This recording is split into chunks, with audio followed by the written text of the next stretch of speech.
Halo teman-teman, kembali lagi dengan aku Ai di channel Ade Setiawan. Saya asli orang Jawa dengan logat yang medok. Dalam video kali ini, aku akan merekam cerita film berjudul Cicada 330. Film ini menceritakan tentang bagaimana seorang pemuda cerdas dalam hal peretasan bernama Connor gitu aja sebutnya, karena ini lagu Jawa. Dibantu sahabat cowoknya bernama Avi dan satu partner ceweknya bernama Gwen, berusaha membantu pihak kepolisian dalam membongkar sebuah organisasi rahasia. Rahasia gak ya? Soalnya kan organisasinya sudah disebutin kan, Cicada 330. Dark web ini sendiri sudah terlihat bahwa namanya web gelap. Tentu tidak semua orang dengan kemampuan biasa-biasa saja seperti saya ini bisa mengaksesnya.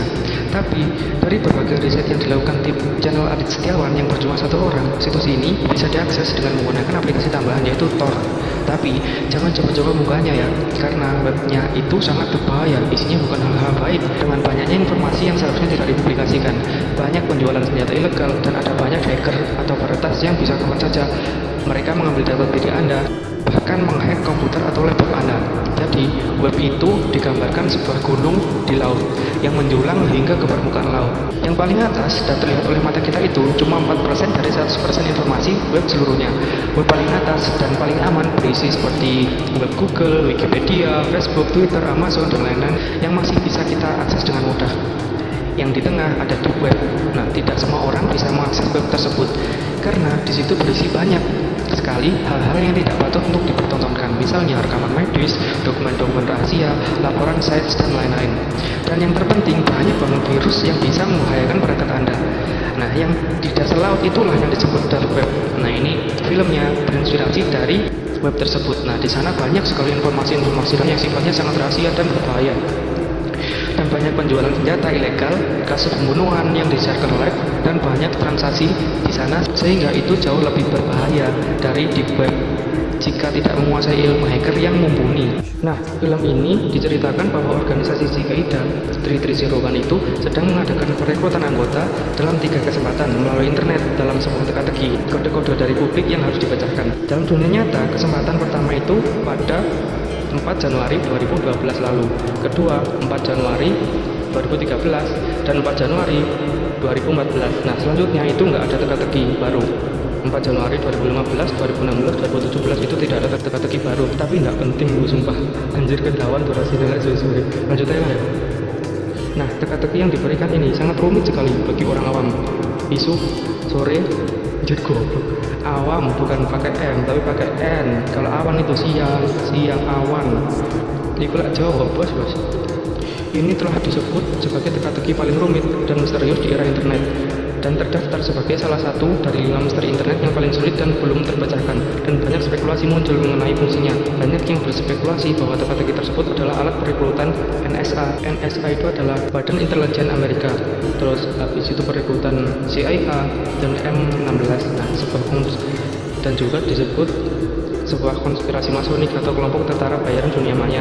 Orang lain mengklaim Cicada 330 itu adalah permainan realitas alternatif, namun tidak ada perusahaan atau individu yang mencoba memonetisasinya. Dan inilah film dark web atau web gelap, Cicada 330, sebuah film yang terinspirasi dari organisasi tersebut. Film ini dirilis pada tahun 2021. Nah, tapi tujuan yang dinyatakan dari teka-teki setiap tahun itu adalah untuk merekrut individu yang sangat cerdas. Beberapa mengklaim bahwa Cicada 330 itu adalah perkumpulan rahasia atau secret society dengan tujuan meningkatkan kemampuan kriptografi, privasi, anonimitas, dan lainnya. Banyak orang telah mengklaim bahwa Cicada 330 adalah sekte atau agama. Menurut pernyataan beberapa orang yang memenangkan teka-teki pada 2012, 330 biasanya menggunakan metode perekrutan berbasis teka-teki. Mereka mencari calon anggota dengan keterampilan kriptografi. Nah, kriptografi itu apa sih? Nah, kriptografi itu diambil dari kata kriptologi, dari bahasa Yunani itu kriptos, tersembunyi atau rahasia, dan grapin, menulis. Nah, itu pulsing merupakan keahlian dan ilmu dari cara-cara untuk berkomunikasi dengan aman pada kehadiran di pihak ketiga. Nah, selanjutnya setelah kriptografi ada steganografi. Steganografi merupakan pesan yang disembunyikan pada media tertentu sehingga orang lain tidak mengetahui keberadaan pesan tersebut. Steganografi adalah seni dan ilmu untuk menulis pesan tersembunyi atau menyembunyikan pesan dengan suatu cara sehingga selain si pengirim dan si penerima tidak ada seorang pun yang mengetahui atau menyadari bahwa ada suatu pesan rahasia. Selain itu, ada kemampuan anonimitas internet.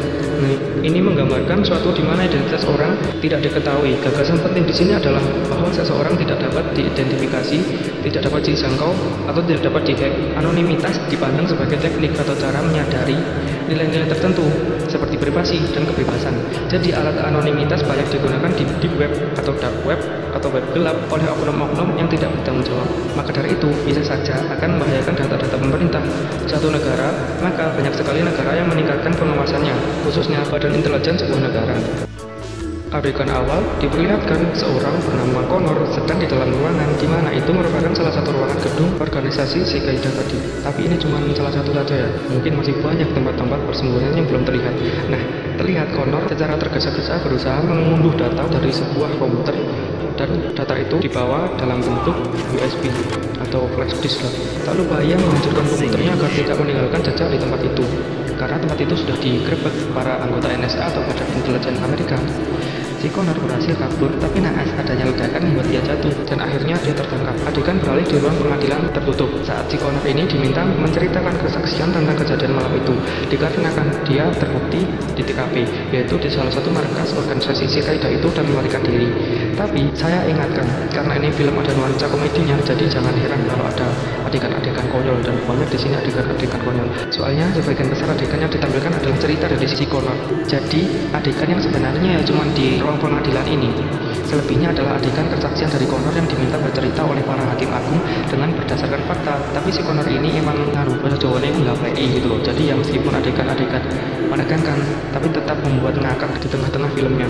Nah, cerita Connor ini dimulai adegan dimana yaitu mundur 29 hari sebelumnya, di mana Connor sedang berkelahi dengan seseorang bernama William yang merupakan pelanggan kafe atau tempat hiburan malam itulah ya.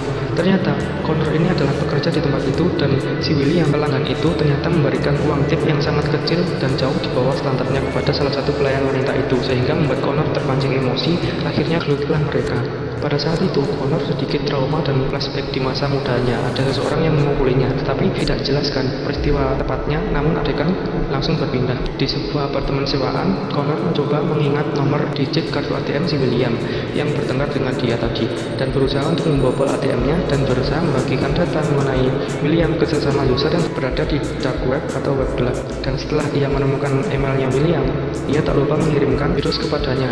Aku nggak tahu, tiba-tiba si Connor langsung mendapatkan akses kamera dari William, dan si Connor bisa melihat gerak-geriknya dengan pasangannya. Entah itu pasangannya atau siapa, bodo amat. Tak lupa dia mengambil Bitcoin gitulah pokoknya. Gigi anjir. Nah, singkat cerita, tiba-tiba si Connor itu menemukan kata-kata si Qaeda 3301 karena penasaran. Ia mengklik dan masuk lebih dalam lagi. Nah, goblok sih. Seharusnya setelah dia mendapatkan hasil dari ATM tadi langsung keluar deh, tapi malah dia berselancar lebih dalam lagi karena ia semakin penasaran sama website si Qaeda 3301 itu. Makanya dia mencari tahu terus di kolom pencarian. Menurut dia itu menarik. Terus dia bilang, agak gelap sih, tapi oke apa anjir batinku. Setelah itu langsung muncul sebuah teka-teki saat Connor berusaha memecahkan. Nah, muncul kata-kata seperti ini, jebak seperti ini. Sepertinya Anda tidak cukup pintar untuk menebak bagaimana cara mengeluarkan gambar tersebut. Dia coba berulang-ulang, hasil tetap muncul gambar anjing kakinya kejepit itu. Terus dia frustasi, gak sengaja nyenggol botol birnya, dan airnya tumpah mengenai CPU, dan hasilnya proyeknya gagal total. Keesokan harinya, dia didatangi bocil bernama Sofia yang mengantarnya ke sekolah. Nah, saat mau jalan, pemilik kamar sewa itu mau nagih uang sewa, tapi si Connor meminta keringanan waktu. Alhasil, si bapak itu terlihat mau ngamuk gitu loh. Kok ngamuk? Pokoknya gitu. Adegan berpindah ke ruang pengadilan. Tak ingatkan kembali kalau adegan tadi itu adalah sudut pandang Connor, jadi nggak nyata. Itu pure cerita Connor, tapi meskipun nggak nyata itu nggak membuktikan kalau ceritanya itu salah ya. Lanjut, para hakim memerintahkan untuk Connor melanjutkan cerita mengenai keterlibatan seorang bernama Gwen. Adegan berpindah ke perpustakaan di mana Gwen merupakan petugas perpustakaan. Connor dan si bocil Sofia itu sedang meminjam buku. Tak sengaja ternyata si Gwen juga mengakses dark web dan ada lambang kupu-kupu organisasi si Qaeda. Tapi Connor yang mengetahui hal tersebut pura-pura nggak tahu. Istilah Jawa ini macam goblok gitu lah. Lalu Gwen dengan cepat memalingkan komputernya. Si Connor yang bahlul itu langsung menyinggung tentang apa yang akan dilakukan organisasi si Qaeda 3301 ini. Padahal kan masih ada bocil Sofia di sampingnya. Tapi si Gwen langsung menjawab bahwa mereka itu nggak nyata, cuma ilusi, bahkan cuma teori konspirasi, sama halnya kayak tuduhan konspirasi kepada Secret Society, kelompok Illuminati yang mempunyai berencana untuk mengubah dunia atau menyeragamkan dunia menjadi satu pemerintahan, yaitu New World Order. Kalau nggak percaya, baca aja di buku yang ditulis Henry Mackau, Illuminati 1, Dunia dalam Genggaman Perkumpulan Setan, Illuminati 2, Illuminati 3. Ada bahasan satanik di sana ketika sekelompok manusia yang jumlahnya 1% dari 100% penduduk bumi. Nah, pihak 1% itu menguasai hampir seluruh aset penduduk bumi. Tapi karena ini bukan bahasan kita, lanjut ke dalam filmnya. Adegan kembali ke pengadilan di mana Hakim Agung meminta Connor untuk menceritakan tentang Avi sahabatnya yang juga terlibat dengannya. Adegan berpindah saat Connor menemui Avi Baginski yang sedang bermain catur dengan bapak-bapak kompleksnya. Lalu Connor menceritakan tentang penemuannya, yaitu organisasi Cicada 3301 Secret Society, sampai komputernya yang rusak, dan Connor ingin meminjam uang tetapi Avi tidak bisa membantunya. Dan adegan kembali ke apartemen. Si Connor kebingungan di saat grendelnya diganti oleh sang pemilik dikarenakan Connor menunggak cicilan, sehingga Connor pergi ke apartemen si bocil dan si Connor ingin meminjam laptopnya untuk mencoba menyelesaikan kode Cicada 3301 yang belum terbacakan. Di pertengahan, ibunya si bocil datang dan si Connor diusir dengan disemprot-semprotan gas spray yang bersih bening seperti tanpa kaca. Enggak, bukan. Maksudnya kan enggak bercanda itu. Celing kan yang pemberi kaca anjing, gak penting itu. Lalu entah siapa yang melaporkan tiba-tiba sudah ada anggota Badan Intelijen Amerika di luar apartemen, dan Connor seketika tertangkap juga oleh seseorang agen bernama Agen Carver. Dan terlihat ada adegan konyol, dua anggota NSA itu atau Badan Intelijen Amerika atau disebut dengan polisi itu aja lah. Si Agen Carver terlihat mahu dan terlihat mau mencabuli Connor.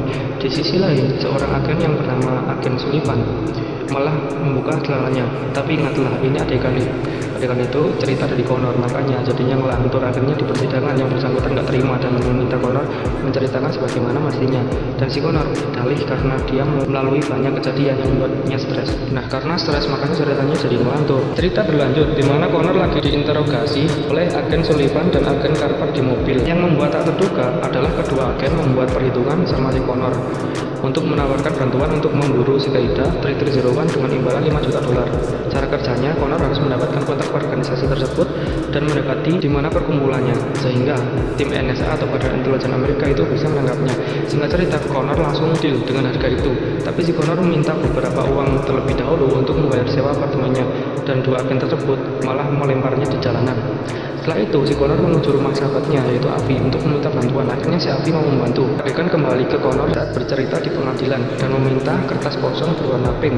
Connor lanjut bercerita.